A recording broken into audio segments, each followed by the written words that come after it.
I'm joined by Vahap Sanal, one of the best Turkish players. Vahap, what an amazing run here in the World Cup. You started off with a 5-3 win over very strong seasoned grandmaster Zenko Kozul.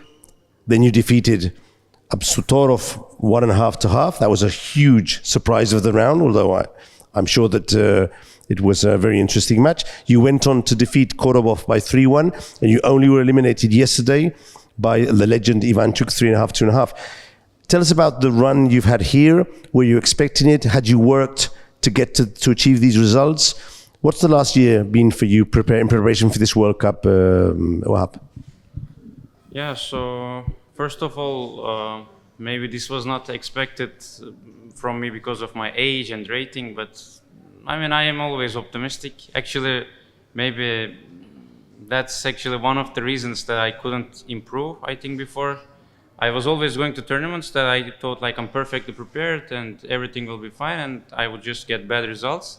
And I would be like, I'm great, you know, why I can't get good results? And then I just start to understand that I have this optimism problem, you know, like I just can't criticize I cannot see myself objectively. And I kind of tried to work on this. Of course, it's a good thing, but you have to eliminate your mistakes. And I approached more scientifically to this tournament generally. Like, I kept my optimism, but at the same time, just scientifically, I tried to eliminate my mistakes. And I think that helped a lot. So I kept my believing myself, and I also worked on my mistakes. So you're working on your confidence and your trust at some point as well? Yeah, that was like, I never had a problem with confidence. And just you have to combine everything, and I was just trying to improve the other parts, yes, let's say technically my chess skills and so on. Looking at your scores, of course, all of these players are absolutely astounding players, but defeating Absutorov in the second round, that strikes me to be the most important win of the four here, of the three. Would you agree? Yeah, of course, like before I was, like when I got the pairings and I checked the pairings, I just thought that will be just so difficult because he's also, I mean, one thing is that your opponent is technically good, but he's also mentally extremely strong. Like, let's say if he gets a bad position, the game starts like again, you have to show that advantage. He will give his full power to save the game and let's say even if he's down on, let's say you start the match 1-0, I think he has a very good skill to come back and mentally very strong.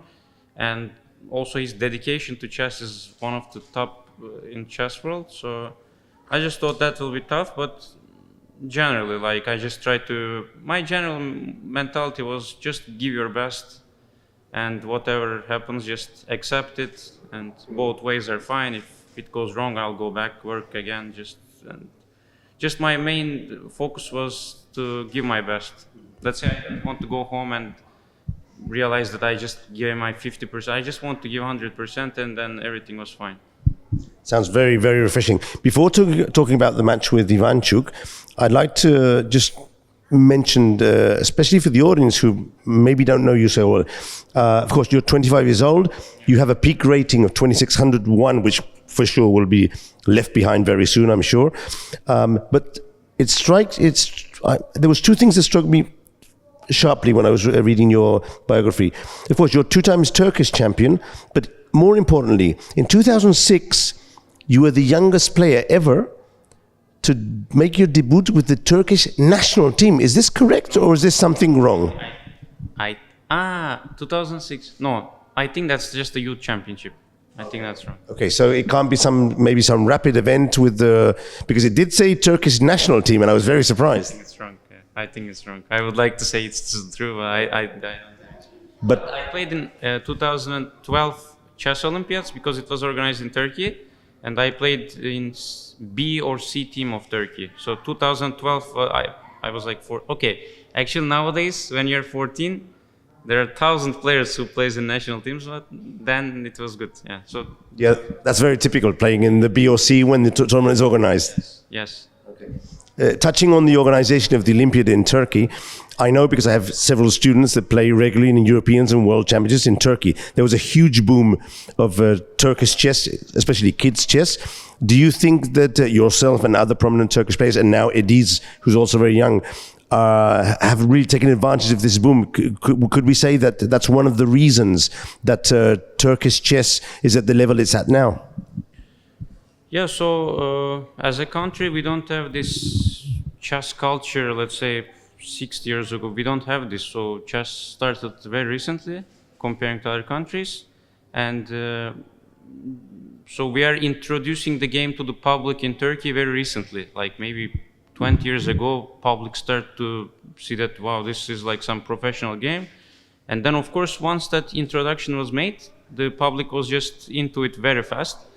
So now when some chess content is uploaded to YouTube in Turkish, it just gets so many views. People are just, why we didn't know this game before and so on. But I think just this introduction was made very recently. So that's why this boom happened, I think. Well, that's a great way to go into my next question, which is that I don't know if you know this, but Chess24 in Turkish language is actually the most followed for the World Cup of all the languages, including English. What can you say to that? Including in English? Yes. Okay, This has been told this morning. This one I'm surprised. Really nice. I mean... I have to check that. That's what I've been told, but in any case. Okay, so they're high. They're very high. Yeah, nice. So as I said, like we are population point, we are very like 80, 90 million. Yes, so, and people are really generally, you know, people love games in Turkey, football, basketball, chess, like they, generally some culture that likes games. And generally, we also like to watch something, root for something, we have that culture. So, I mean, I actually thought, I didn't know it happened now, but I was like sure in, let's say, 5-10 years, I think it will improve because, let's say, I also get recognized in Turkey, you know, I'm not that high on the world list, but like even then, like even now people are saying hi in streets, they say they are following and so on, so it's good. So actually it's also motivating us, of course, to play chess. Your face is very similar to some actor. Harry Potter, yeah. Harry Potter. Oh, maybe that's yeah. Also part of it. Okay. Yeah, I think Harry Potter is the thing. Yeah. Okay, yeah. So I have two questions, but let's talk about Ivanchuk first. I mean, Ivanchuk, he's a legend. I mean, he's probably if he had been a top player at any other moment in history, he might have become world champion. But of course, running next to Vijay, Kasparov, Karpov, it's very, very difficult. But he's a legend, and he still plays at a really high level. When you saw in the pairings that he was going to be your opponent, what were your thoughts? And give me your assessment on the match. Did you have any chances to get through, or was it it finished as it should have finished? No, I think what I couldn't adapt during the match was that he has extreme like sensitivity for positional aspects. Like, let's say you see 50 details of the position. I think he sees 200 details. I generally think that I'm strategically a good player. Like I have that education, but somehow I was like getting outplayed every single game, and I was just trying to survive. You know, like, let's survive this game, let's survive next game, because I just couldn't do anything, and in the end, last rapid game, I just couldn't survive and lost.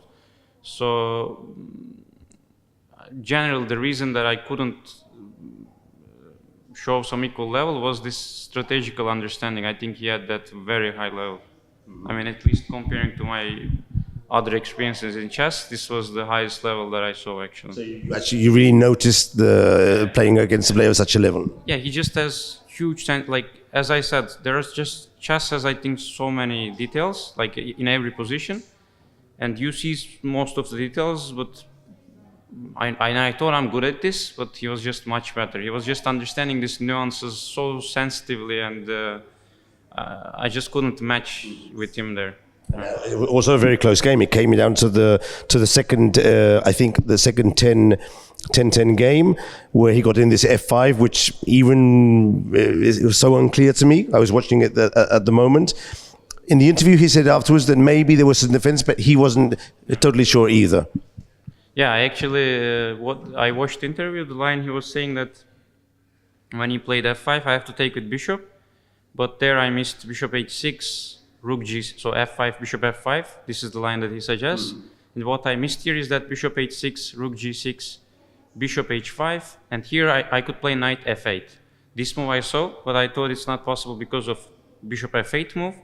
And there is after bishop F8, this is a mistake because there is an intermediate move, rook takes G1. So I missed this rook takes G1, and I thought the whole line doesn't work. And if you don't enter here, it's lost, and I lost like that. It's a difficult one to see, and I was watching, and you were both low on time, so it's complicated. My last question for you, Vahap, did you come here alone, maybe with a trainer? With my girlfriend. Okay, so, and your girlfriend was also playing the tournament? Yes, of course. We actually got eliminated in the same round. I mean, they're one round ahead, but so we came together and. Tell me about the experience of playing the World Cup, not only your own World Cup, but also enjoying and suffering, I suppose, the World Cup of your partner who's also playing in the other category. That must be a very special experience, different from other ones you've had before, maybe. Yeah, so I think chess is a very complex game, just mentally and generally, like you have to play the game correctly, accurately, and this takes a lot of effort. And sometimes if you're, let's say, I also talk with my father, but sometimes I just tell like it's, let's say I train extremely hard on some days, and then I just tell him like it's so tough, sometimes my body hurts, I don't know like if I can keep doing this, and he says like, are you exaggerating a bit, you know, I mean, because it shouldn't be that hard. Like I understand, but it should be. But just so with Theodora, we can understand each other. Let's say when you lose a game, sometimes you might be a bit mad and you might not be kind, and then we understand each other on those moments. So it's generally good to you can share your experiences, mental state. So from that point, it's very good. And yeah, also we are training together chess and. Generally, everything is fine, and Theodora had a very good run as well. Yeah, she's also a very good player. I think, yeah, generally we are supporting each other as much as we can. That's great. So, before we finish, I hope Sergey can look at the position. I want to test your chess memory here. So I decided to test Vahap's chess memory, setting up one of the positions of his World Cup here, and he has to tell me which game did this come from. It's a tricky one for you, so I'll let you think 10 seconds and give me your thoughts. Okay, this is my game from Abdus Sattar, like my second classical game.